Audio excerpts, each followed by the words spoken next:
God can't give you everything you want in the world. Sometimes you have got many kids, but you don't have money to take care of those kids. Those people who have got a lot of money, they don't have kids. So sometimes God can't give you everything you want in the world, even the body, the shape of the body. Sometimes you can have a beautiful face, but your shape is not good, or to have got a beautiful shape of the body, but your face is not beauty. So God sometimes can't give you everything in this world. So sometimes we have to accept those people who have got a lot of money. They can adopt kids, because sometimes, guys, to stay in home, you don't have anyone to talk to. So other people, they can decide to adopt other kids, especially those people who don't have money. You know that when you don't have money, you can get pregnant very fast. When you don't have money,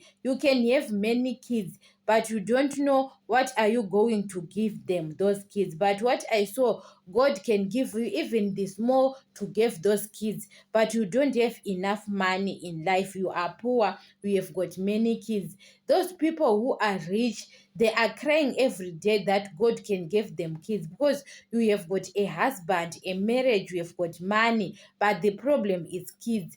Those women who are single ladies, some of the single ladies, they have got money and kids, but they don't have husband. They don't have a man who can stay with. Sometimes you can have kids. Those men, they can pregnant you and go, and you are taking care of those kids alone. So sometimes God can't give you everything, guys, in life.